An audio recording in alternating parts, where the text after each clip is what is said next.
Welcome, YouTubers, to another episode in my Grammar Hero series. In this video, I'm going to work out 9 easy practice test questions that should closely mirror what you should expect to see in the Paragraph Comprehension subtest of both the Armed Services Vocational Aptitude Battery, that is the ASVAB, as well as the pre-screening Internet Delivered Computer Adaptive Test, that is the PiCAT. On the actual ASVAB and PiCAT, you'll have 22 minutes to answer 11 questions. Of course, in order to get the most from this video, you'll want to pause the video, read the passage on your own, and then attempt to answer the question on your own. Once you do that, I recommend that you resume playing the video to check your solution. Finally, I want to mention a few things.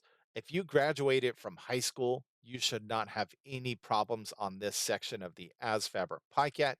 And for that reason, I do not recommend that you spend a lot of time studying for this particular subtest. Last but not least, I want to mention this. Reading comprehension is a skill that is developed over years, not days or months. Tutors who say otherwise just want your money and they're being dishonest. Truth be told, the vast majority of you will pass the ASVAB and PiCAT as long as you study diligently for it for anywhere from a week to a month. Having evaluated many of the tutors out there, I can say this: it's best to contact your recruiter, take the practice test in his or her office, and see where you stand. More often than not, most of you will be ready to take the ASVAB in about 2 weeks. So, with all that being said, let's go ahead and get started with these practice test questions. This first question says, according to the paragraph, the lens of the eye is used to, and you can find the answer in the very first sentence. The lens of the eyes focus light. So what do? They be focus light. Number two here says, according to the passage, a fable differs from a fairy tale in that a fable has. So this one's not obvious, but the answer is in the first sentence. It says, the fable always explicitly states a moral truth. So we're looking for something that is synonymous or has the same meaning as moral truth. Let's go through our answer choices. Happy ending, that's not the same thing as a moral truth. Complicated plot, that's much different than the meaning of moral truth. Unusual events, again, that's not the same thing as moral truth. What about ethical meaning? Ethical and moral are synonyms. So the correct answer to this one is B. So number three says the author's main point is that.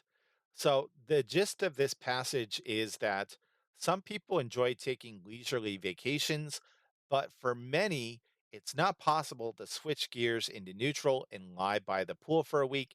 They need excitement. So, in other words, the author's point is that inactive vacations are not for everyone.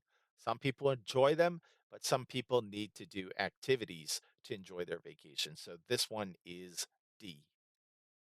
Number four says, which of the following sentences would most likely come next in the paragraph? Let's look at this final sentence here.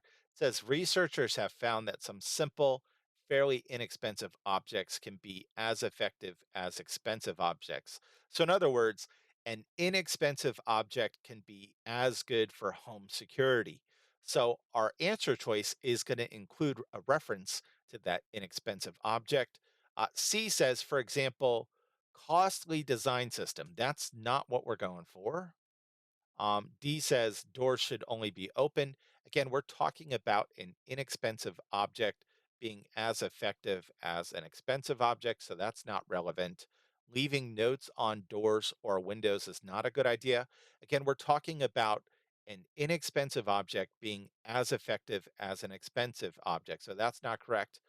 So the most obvious answer choice is A, leaving the radio. A radio is an inexpensive object, can make the home sound occupied. So this one is A. So number five says, inferred from the passage, the author considered the most important characteristic of a good apple to be. So let's take a look.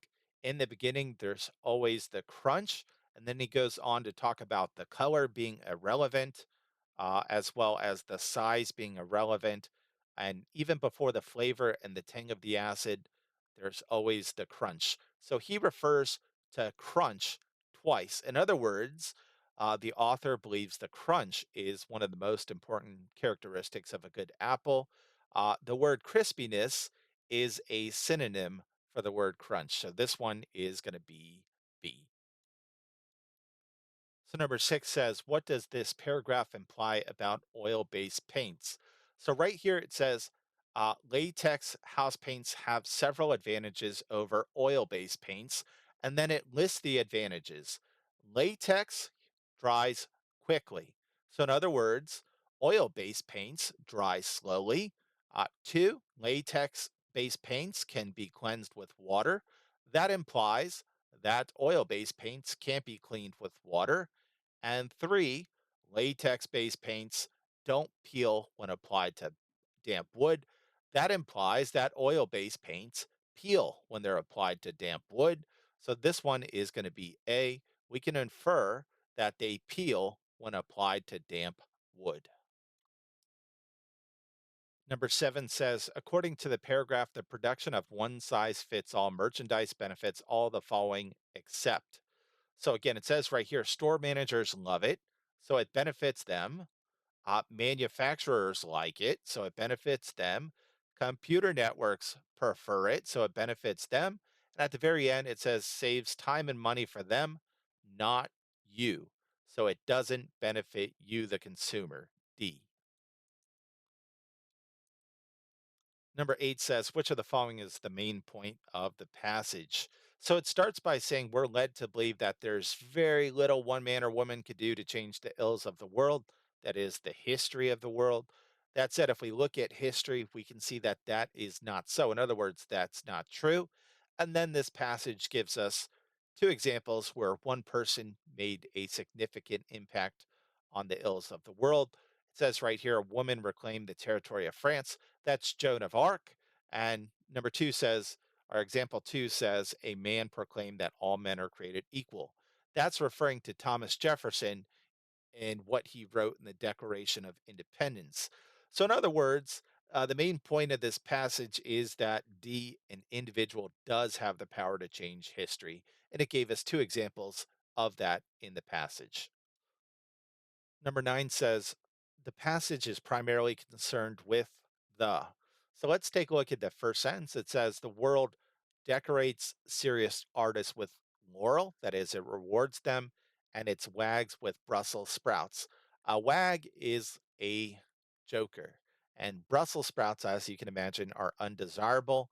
Then it says writers know this and they take great seriousness not to associate their names with anything funny, flippant, nonsensical, or light. So, in other words, serious writers try not to associate their names with comical pieces.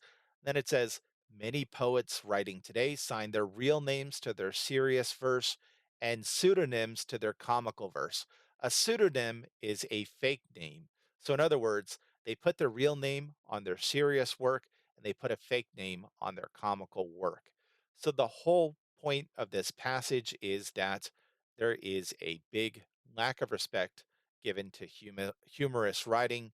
In fact, serious artists go to great lengths to avoid associating their names with humorous writing. So this one is C. All right, so that is it for this video. As always, I hope you found it helpful. Of course, you're more than welcome to leave some feedback in the comment section below, and I'll try to respond to that as soon as I can. As I mentioned at the beginning of this video, you really should not be studying for the paragraph comprehension subtest of the ASVAB. If you graduated from high school, you will not have any problems with this subtest of the ASVAB or PiCAT. And on that note, I'm going to go ahead and cut you loose.